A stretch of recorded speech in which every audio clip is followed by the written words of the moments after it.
Welcome to Keep the Faith Ministry News. Hundreds of homes have been inundated in and around Australia's largest city in a flood emergency that was causing trouble for 50,000 people, officials said Tuesday.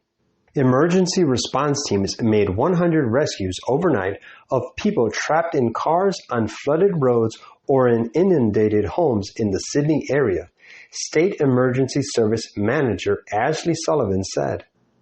Days of torrential rain have caused dams to overflow and waterways to break their banks, bringing a fourth flood emergency in 16 months to parts of the city of 5 million people. Evacuation orders and warnings to prepare to abandon homes were given to 50,000 people, up from 32,000 on Monday, New South Wales Premier Dominic Perrottet said, quote, "This event is far from over. Please don't be complacent wherever you are. Please be careful when you are driving on our roads. There is still substantial risk for flash flooding across our state," Perrottet said. The New South Wales state government declared a disaster across 23 local government areas overnight, activating federal government financial assistance for flood victims. The Emergency Services Minister, Steph Cook, credited the skill and commitment of rescue crews for preventing any death or serious injury by the fourth day of the flooding emergency. Parts of southern Sydney had been lashed by more than 20 centimeters, nearly 8 inches of rain in 24 hours, more than 17% of the city's annual average. Bureau of Meteorology meteorologist Jonathan Howell said. Severe weather warnings of heavy rain remained in place across Sydney's eastern suburbs on Tuesday. The warnings also extended north of Sydney, along the coast and into the Hunter Valley.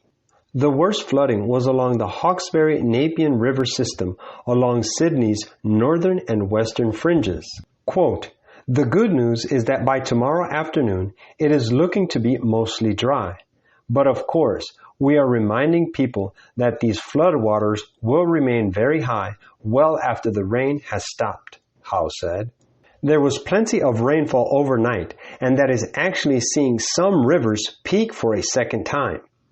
So you've got to take many days, if not a week, to start to see these floodwaters start to recede, Howe added. Residents of Lanesville in southwest Sydney were surprised by the speed at which their area became inundated and the growing frequency of such flooding. Quote, "Well, it happened in 1986 and 88. Then it didn't happen for 28 years, and so 2016 and 2020, and now it's happened 4 times this year," a Lansvale local identified only as Terry told Australian Broadcasting Corp television of his home being flooded. Quote, "We are standing on the threshold of the crisis of the ages. In quick succession, the judgments of God will follow one another. Fire and flood, and earthquake, with war and bloodshed. We are not to be surprised at this time by events both great and decisive, for the angel of mercy cannot remain much longer to shelter the impenitent." Prophets and Kings, page 278. This is Keep the Faith Ministry News. Thank you for watching.